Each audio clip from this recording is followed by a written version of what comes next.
సాక్షాత్ కైలాస శంకరుడే తాళడి శంకరుడిగా అవతరించారు. అందుకే ఒక్క శంకరాచార్య స్వామి వారి జీవితంలో మాత్రమే ఒక విచిత్రం. సన్యాసాశ్రమ స్వీకారమునకు పూర్వము తల్లిదండ్రులుంచిన పేరు ఏదుంటుందో అది సన్యాసాశ్రమ స్వీకారం చేసి గురువుగారి దగ్గర ప్రణవోపదేశం పొందిన తరువాత ఉండదు. దీక్షానామముగా వేరొక నామం ఉంటుంది. కానీ ఒక్క శంకర భగవత్పాదుల విషయంలో మాత్రం సన్యాసాశ్రమ స్వీకారమునకు పూర్వము తల్లిదండ్రులుంచిన పేరు శంకర. సన్యాసాశ్రమం ఇచ్చిన తరువాత వారి గురువుగారైనటువంటి గోవింద భగవత్పాదాచార్యుల వారు ఉంచినటువంటి పేరు కూడా శంకర. ఎందుకని వారికి దీక్షానామము మారలేదు అంటే ఒక్కటే కారణం. కైలాసమునందు ఉండేటటువంటి శంకరుడు ఎవరున్నాడో ఆయనే భూలోకంలో కలియుగంలో శంకర భగవత్పాదుల రూపంలో అవతరించారు. నమః కపర్దినీచ వ్యుక్తకేశాయచ అని. జటాజూటంతో ఉండేటటువంటి పరమేశ్వరుడు వ్యుక్తకేశుడై అంటే ముండిత శిరస్కుడై, శిరస్సు మీద ఏమీ వెంట్రుకలు లేకుండా గుండుతో కూడుకున్నటువంటి వాడై, బాగా అర్థమయ్యేటట్టు చెప్పాలి అంటే ఈ భూమి మీద నడయాడాడు. ఎందుచేత ఆయనకు అవసరం వచ్చింది అంటే చేతిలో ఒక ఆయుధాన్ని పట్టుకుని ధర్మ వ్యతిరేకమైనటువంటి వాళ్ళని చంపడానికి అవకాశమైనటువంటి స్థితి కాదు కలియుగ ప్రారంభం. ఎందుచేత అంటే మహాభారత యుద్ధం జరిగిన రోజులలో కృష్ణ పరమాత్మ ప్రతిజ్ఞ చేశారు. పరిత్రాణాయ సాధూనాం వినాశాయ చ దుష్కృతాం ధర్మ సంస్థాపనార్థాయ సంభవామి యుగే యుగే. నేను ధర్మాన్ని పాడు చేసేటటువంటి వాళ్ళని మట్టు పెట్టడానికి, ధర్మాన్ని మళ్ళీ సువ్యవస్థితం చెయ్యడానికి అవతార స్వీకారం చేస్తూ ఉంటాను. కానీ ధర్మ వ్యతిరేకులైన వారందరినీ చంపుకుంటూ వెళ్ళిపోతే కలియుగంలో అసలు మనుష్యుడు అన్నవాడు మిగలడం. కలి యొక్క ఉద్ధతి అటువంటిది. కాబట్టి ఇప్పుడు చేతిలో ఒక అస్త్రాన్ని పట్టుకుని లేకపోతే ఒక శస్త్రాన్ని పట్టుకుని ఎవరు ధర్మ వ్యతిరేకులుగా ఉన్నారో వాళ్ళందరినీ చంపేయడం తేలిక మార్గం కాదు, అది అనుసరణీయము కాదు. మనసులను ఆవహించి ఉన్నటువంటి కలిని తొలగగొట్టాలి, అందరినీ ధర్మ మార్గంలో నడిపించాలి. అందుకే ఈసారి కృష్ణ పరమాత్మ చేసినటువంటి ప్రతిజ్ఞకి కొనసాగింపుగా పరమశివుడు కైలాసంలో ఉన్నటువంటి సర్వేశ్వరుడు ఈ భూమండలం మీద అవతరించాడు. అవతరించి భారతదేశం నలుచెరగుల పాదచారి 3 పర్యాయములు పర్యటించారు. కేవలం 32 సంవత్సరములు మాత్రమే వారు శరీరంతో ఉన్నప్పటికీ అవైదికమైనటువంటి వాదనలన్నిటినీ ఖండించి మళ్ళీ వేదము యొక్క ప్రమాణాన్ని సువ్యవస్థితం చేశారు. అద్వైత మార్గము శంకరాచార్యుల వారు కొత్తగా కనిపెట్టినది కాదు. అద్వైత మార్గము వేదాంతర్గతమైనటువంటి పరమ సత్యం. వారి జీవితంలో వారు చేసినటువంటి ప్రబోధమంతా అదే. అద్వైతము వేదాంతర్గతమై ఉన్నది. వేదాంతర్గతమైనటువంటి అద్వైత సిద్ధాంతాన్ని ప్రచారం చేశారు. కేవలం ఏదో ఒక సిద్ధాంత ప్రచారం చేయడం వారి లక్ష్యం కాదు. అవైదికమైనటువంటి వాదనలన్నిటినీ ఖండించారు. మళ్ళీ వేదము యొక్క ప్రమాణమును నిలబెట్టారు. నిలబెట్టి షణ్మత స్థాపనాచార్యులై మనుష్యులు భక్తి మార్గంతో నడవడానికి కావలసినటువంటి వ్యవస్థనంతటినీ ఏర్పాటు చేశారు. ఎవరు ఏ స్థాయిలో ఉన్నా ఆ స్థాయిలో భగవంతుణ్ణి పట్టుకోవడానికి వీలైనటువంటి మార్గాన్ని చూపించారు. అందుకే యథార్థమునకు ఆదిశంకరాచార్యుల వారు లేకపోతే, ఆ అవతారం లేకపోతే సనాతన ధర్మమునకు మనుగడయే ప్రశ్నార్థకమై ఉండేది. అంతటి క్లిష్ట పరిస్థితులలో వచ్చినటువంటి అవతారం శంకరావతారం. మహానుభావుడు వైదిక మార్గాన్ని మళ్ళీ సువ్యవస్థితం చెయ్యడమే కాకుండా మళ్ళీ అవైదికమైనటువంటి వాదనలు ఈ దేశంలోకి ప్రవేశించి వేద ప్రామాణ్యమును పాడు చెయ్యకూడదని 4 దిక్కులా 4 పీఠములను పెట్టి కాపుదలగా ఉంచారు. తూర్పున జగన్నాథులో గోవర్ధన పీఠము, పడమర ద్వారకలో కాళికాపీఠము, ఉత్తరమున బదరికాశ్రమములో జ్యోతిపీఠము, దక్షిణమున శృంగగిరిలో శారదాపీఠము. 4 పీఠముల నుంచి 4 వేదముల యొక్క ఆమ్నాయమును ఏర్పాటు చేసి అక్కడ పీఠాధిపతుల యొక్క పరంపర కొనసాగేటట్టుగా, ఆ పరంపరలో వచ్చేటటువంటి పీఠాధిపతుల యొక్క ధర్మ ప్రచారము చేత వేదము ప్రమాణముగా ఉన్నటువంటి సనాతనమైనటువంటి ధర్మమునకు ఏ విధమైన వైక్లభ్యమూ కలగకుండా అది కొనసాగింపు పొందేటట్టుగా చక్కటి వ్యవస్థని ఏర్పాటు చేసినటువంటి మహాపురుషులు, జగద్గురువులు ఆదిశంకర భగవత్పాదులు. అటువంటి శంకరులు ప్రస్థానత్రయానికి భాష్యం ఇచ్చారు. ప్రస్థానత్రయము అంటే భగవద్గీత, బ్రహ్మసూత్రములు, ఉపనిషత్తులు, ఈ మూడిటికి భాష్య గ్రంథాలను ఇచ్చారు. అంత పెద్దవాటికి భాష్య గ్రంథాలు చదువుకోలేరేమో అన్నవారి కోసం తరువాతి స్థాయిలో అందుకోవడానికి వీలుగా భగవత్ సంబంధమైనటువంటి భక్తి జ్ఞానములను ఏర్పాటు చేసుకుని వైరాగ్యమును పొందడానికి వీలుగా శివానందలహరి, సౌందర్యలహరి వంటి గ్రంథములను రచించి లోకానికి అందించారు. శంకరాచార్యుల వారు ఈ దేశానికి చేసినటువంటి మహోపకారం ఏమిటంటే, అందరు దేవతల మీద వారు వివిధ వృత్తములలో స్తోత్రములను రచన చేశారు. కొన్ని భుజంగ స్తోత్రములు, వారు స్పృశించని దేవతాస్వరూపం లేదు. సుబ్రహ్మణ్యేశ్వర స్వామి వారు, గణపతి, పార్వతీ పరమేశ్వరులు, శ్రీకృష్ణ పరమాత్మ, లక్ష్మీదేవి, శ్రీ మహావిష్ణువు, మీనాక్షి, పంచరత్నాలు, వారు స్పృశించినటువంటి దైవం లేదు. అందరు దైవాల మీద వారు స్తోత్రాలు ఇచ్చారు. స్తోత్రాలు ఇవ్వడం ఒక ఎత్తైతే, ఏ స్తోత్రంలోనూ కూడా వారు నేను చేస్తున్నాను ఈ స్తోత్రాన్ని అన్న భావన వచ్చేటట్టుగా వారు చెయ్యలేదు శ్లోకాలను. మీరు సంగీతంలో త్యాగరాజస్వామి వారి యొక్క కృతులను చూస్తే, త్యాగరాజస్వామి కీర్తనలలో త్యాగరాజనుత అని ఉంటుంది, ముద్ర అంటారు దాన్ని. త్యాగరాజనుత అంటే అదో ముద్ర. అంటే ఇది త్యాగరాజస్వామి వారి కీర్తన. మీరు త్యాగరాజనుత అని కీర్తన చేస్తే త్యాగరాజు చేత పొగడబడినవాడా అని అర్థం వస్తుంది. శంకరాచార్యుల వారు జగద్గురువుగా ఈ దేశానికి చేసిన మహోపకారం ఏమిటంటే, ఎక్కడెక్కడ లోకానికి ప్రయోజనం కలగాలని వారు స్తోత్రాన్ని అందించారో అక్కడక్కడ వారు రెండు మాటలను ప్రయోగించారు. నహ, మాం. సంస్కృతంలో ఈ రెండు మాటలకి ఒక ప్రత్యేకమైనటువంటి స్థాయి. మాం అంటే నన్ను, నహ మమ్ములను. ఎందుకు ఆ మాటలు వేశారంటే, అది శంకరాచార్య కృతమై శంకరాచార్యుల వారు ఆ స్తోత్రం వలన లబ్ధి పొందడం ఆయన యొక్క ఉద్దేశ్యం కాదు. రేపటి రోజున ఈ స్తోత్రాన్ని ఎవడు చదువుకుంటాడో వాడు భగవంతుడి ముందు కూర్చుని ఆ స్తోత్రం చదివితే, లేదా భగవంతుణ్ణి ధ్యానించి ఆ శ్లోకాన్ని చదివితే, మాం అన్నప్పుడు ఆరక్షణ వాడికి కలగాలి, నహ అన్నప్పుడు ఆరక్షణ వారికి కలగాలి.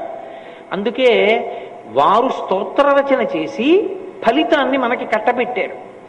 ఇది ఒక తండ్రి కొడుకు కొరకు ఎలా ఏర్పాటు చేస్తాడో అలా మన కొరకు కాలంలో ఎన్ని సంవత్సరములు దాటిపోనివ్వండి, ఎన్ని దశాబ్దములు శతాబ్దములు గడిచిపోనివ్వండి, మళ్ళీ మనం సక్రమంగా దేవతలని ఆరాధన చెయ్యడంలో స్తోత్రాన్ని చెప్పగలమో చెప్పలేమోనని మన కొరకు శంకర భగవత్పాదులు అత్యద్భుతమైనటువంటి స్తోత్రములను అందించారు. ఆ స్తోత్రములకి ఒక ప్రత్యేకత ఉంటుంది. ఏమా ప్రత్యేకత అంటే, ఒక్కొక్క స్తోత్రం ఒక్కొక్క ఆశ్రమంలో ఉన్న వాళ్ళకి ఎక్కువ ప్రయోజనాన్ని కల్పించేదిగా ఉంటుంది.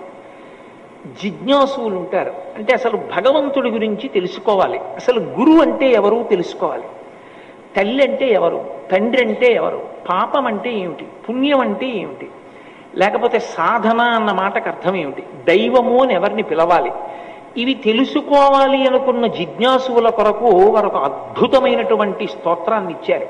దాన్ని ప్రశ్నోత్తరమాలిక అంటారు. ప్రశ్న ఎవరో వెయ్యలేదు శంకరాచార్యుల వారిని, సాధకుని యొక్క స్థాయిలోకి ఆయన కిందకొచ్చి అయోమయావస్థలో ఉన్నటువంటి సాధకుడు జిజ్ఞాసు అయి తెలుసుకోవాలనుకున్నప్పుడు ఎటువంటి ప్రశ్నలు వేస్తాడో ఆ ప్రశ్నలు ఆయనే వేశారు. జగద్గురు స్థాయిలో కూర్చుని అయోమయావస్థకి గురి కావలసిన అవసరం లేకుండా చాలా తేలికైన మాటలతో, లఘువైన సమాధానాలతో జవాబులు ఇచ్చారు. ఇచ్చి దానికి ఆయన ఇంకొక పేరు పెట్టలేదు. శంకరులు ఎప్పుడు ఎక్కడ ఏ పేరు పెట్టినా, ఏ పేరుతో పిలిచినా దానికి ఒక ప్రాధాన్యత ఉంటుంది. శంకర వాంగ్మయమునందున్నటువంటి అద్భుతం అదే. ఆయన దానికి ప్రశ్నోత్తర మాలిక అని పేరు పెట్టారు. మాలికకి ప్రయోజనం ఏమిటంటే ధరించడం. ధరించి వాసన చూసి పక్కన పెట్టినా ధరించి ఉన్నట్టే లెక్కలోకి వస్తుంది.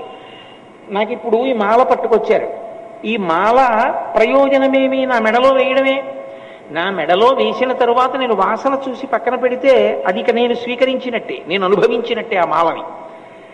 అది మెడలో వేయబడుతుంది కాబట్టి దానికి మాల అని పేరు.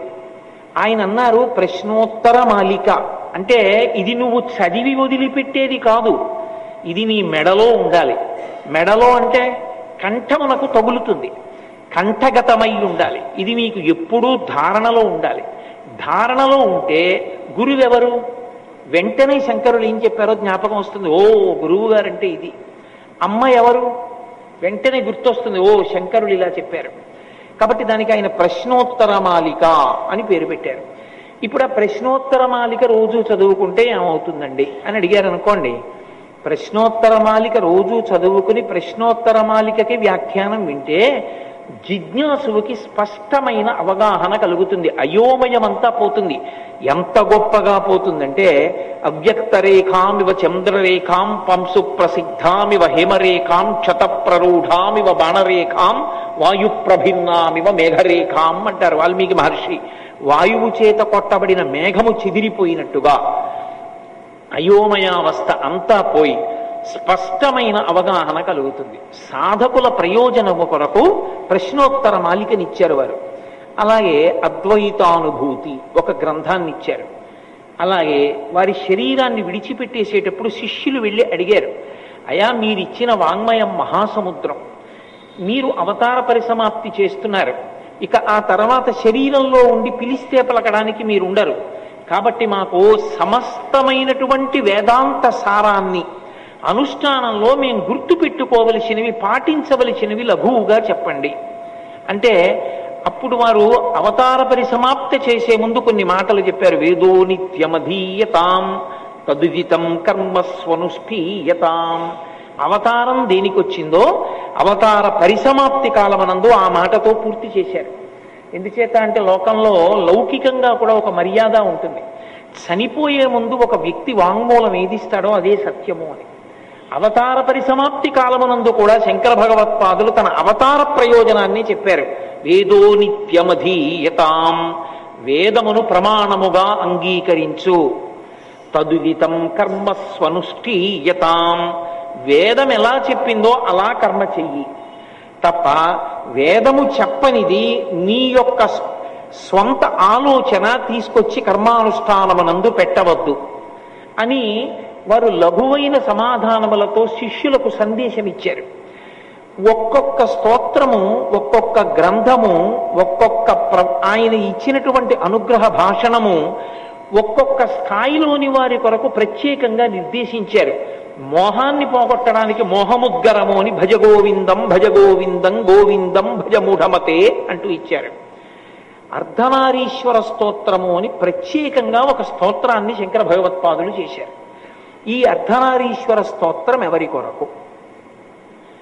యథార్థమునకు అర్ధనారీశ్వర స్తోత్రం ఎవరి కొరకు అంటే ఆశ్రమములను దృష్టిలో పెట్టుకుని మాట్లాడినప్పుడు గృహస్థాశ్రమమునందున్న వారి కొరకు అర్ధనారీశ్వర స్తోత్రాన్ని ఇచ్చారు. బ్రహ్మచారిగా ఉన్నవాడికి అర్ధనారీశ్వర స్తోత్రం అంత గొప్ప ప్రయోజనకారి అని చెప్పడం కష్టం. అలాగే వానప్రస్థుకి, సన్యాసికి ఆ వైభవాన్ని కీర్తించడానికి, మనసులో పెట్టుకోవడానికి పనికొస్తుందేమో కానీ ఒక ప్రయోజనాన్ని వనకూర్చడంలో కేవలముగ గృహస్థాశ్రమంలో ఉన్న వాళ్ళకి మాత్రం కరదీపికగా గొప్ప ప్రయోజనాన్ని చేకూర్చగలిగినటువంటి ఒక మణిగా శంకర భగవత్పాదులు బహూకరించినటువంటి అపూర్వమైనటువంటి స్తోత్రం అర్ధనారీశ్వర స్తోత్రం. ఈ అర్ధనారీశ్వర స్తోత్రం యొక్క ప్రయోజనం ఏమి అంటే ఈ అర్ధనారీశ్వరుణ్ణి అసలు ఎప్పుడు ఉపాసన చెయ్యాలి ఈ స్వరూపాన్ని అని అంటే దీన్ని ప్రధానంగా మనకు ఉపాసనలో ఎక్కడ కనపడుతుందంటే అట్ల తద్ది అని చేస్తూ ఉంటారు ఆడపిల్లలు. అట్ల తద్ది చేసినప్పుడు ఈ అర్ధనారీశ్వర స్వరూపాన్ని ఉపాసన చేసి పూజ చెయ్యాలి అని నియమం. అలాగే వివాహ పూర్వము అట్ల తద్ది చేస్తారు. కన్యకామణులు. దాని ప్రయోజనం ఏమిటి? మంచి భర్త రావడం. మంచి భర్త అన్న మాటకి ఏమిటి అర్థం? మంచి భర్త అంటే ఐశ్వర్యం ఉన్నవాడా, చదువుకున్నవాడా, అందంగా ఉన్నవాడా, భార్య చెప్పిన మాటని ఒప్పుకునేవాడా, లేకపోతే తాను భార్యకి దిశానిర్దేశము చెయ్యగలిగినటువంటి వాడా, తన చిటికిన వేలు పట్టుకున్నందుకు ఉద్ధరించగలిగిన వాడా? ఎవరు మంచి భర్త రావడం అంటే? మంచి భర్త వచ్చుట అన్న మాటకి యథార్థమైన అర్థమేమి అంటే, అన్యోన్యతతో జీవనము సాగి దాంపత్యమునకు ప్రయోజనములు ఏవి అని శాస్త్రము నిర్దేశించినదో ఆ ప్రయోజనములను సిద్ధింపచేయగలిగిన సమర్థుడైన పురుషుడు భర్తగా లభించుట. వివాహమైపోయిన తర్వాత కూడా అట్ల తద్దికి ప్రయోజనం ఏమిటి? భర్తతో అన్యోన్యతయే, అన్యోన్యమైన దాంపత్యము కొరకే ఈ వ్రతాన్ని చేస్తారు. చేసి అప్పుడు కూడా అర్ధనారీశ్వర స్వరూపాన్ని స్తోత్రం చేస్తారు. అసలు యథార్థంగా మాట్లాడాలంటే శ్రీకాళహస్తి వంటి పరమపావనమైన క్షేత్రంలో, శ్రీశైల క్షేత్రంలో యథార్థమునకు ఉన్నటువంటి స్వరూపము అర్ధనారీశ్వర స్వరూపమే. అందుకే నడిచే దేవుడిని పేర్గాంచినటువంటి మహాపురుషులు, కంచికామకోటి పీఠాధిపత్యం వహించినటువంటి మహాస్వామి చంద్రశేఖరేంద్ర సరస్వతి మహాస్వామి వారు శ్రీకాళహస్తి క్షేత్ర దర్శనానికి వెళ్ళారు. ఒకప్పుడు వెళ్ళి వారు ఒక మాట చెప్పారు. వారు ఒక్కసారి క్షేత్రం వంక చూస్తే ఆ క్షేత్ర వైభవాన్ని చెప్పగలిగేవారు. ఆయన అన్నారు, ఈ క్షేత్రము అప్రదక్షిణంతో కూడుకున్న క్షేత్రం. అందుకే రాజగోపురంలోంచి మీరు లోపలికి వెళ్ళినప్పుడు ప్రదక్షిణంగా వెళ్ళరు. కుడి భుజం వైపుకి ఉండదు దేవాలయం, ఎడం భుజం వైపుకి దేవాలయం ఉండేటట్టుగా పాతాళ గణపతి దగ్గర నుంచి వెడతారు. అప్రదక్షిణంగా లోపలికి వెడుతున్నాము అంటే రాహుకేతు పూజలు ఫలించేటటువంటి క్షేత్రము ఈ క్షేత్రమే. అందుకే దాని వ్యవస్థయే అప్రదక్షిణంగా వెళ్ళేటట్టు ఉంది. ఇక్కడ స్థలవృక్షం మహాబిల్వం. ఈ శ్రీకాళహస్తి క్షేత్రంలో అర్ధనారీశ్వర స్వరూపము అధిష్టానమై ఉన్నది. ఎక్కడో ఉంది ఆ స్వరూపం అన్నారు. తర్వాత ఆ స్వరూపం సువర్ణముఖరీ నది యందు ప్రకాశించింది. అక్కడ తవ్వుతున్నప్పుడు ఇప్పటికీ అక్కడ దేవాలయం ఉంది. కాబట్టి శ్రీకాళహస్తి క్షేత్రమునందు అర్ధనారీశ్వర స్వరూపం, శ్రీశైల క్షేత్రమునందు కూడా జ్యోతిర్లింగం ఒకచోట, భ్రమరాంబాదేవి ఒకచోట ఉన్నప్పటికీ అది అర్ధనారీశ్వర స్వరూపంతోనే ఉంటుంది. అందుకే ఇప్పటికీ శ్రీశైల క్షేత్రంలో సుప్రభాత పఠనం చేసి ప్రపత్తి చేసేటప్పుడు భ్రమరాంబా సహిత మల్లికార్జునుణ్ణి అర్ధనారీశ్వర స్వరూపంగానే స్తవం చేస్తారు.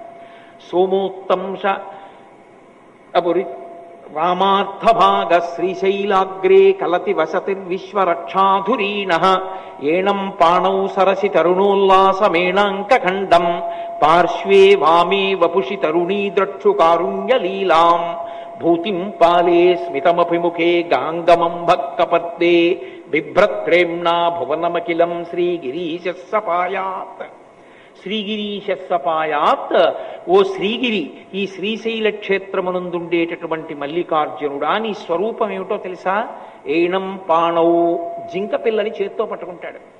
ఏణం పాణౌ సరసి తరుణోల్లాసమేణాంక ఖండం పార్శ్వే వామే వపుషి తరుణీ.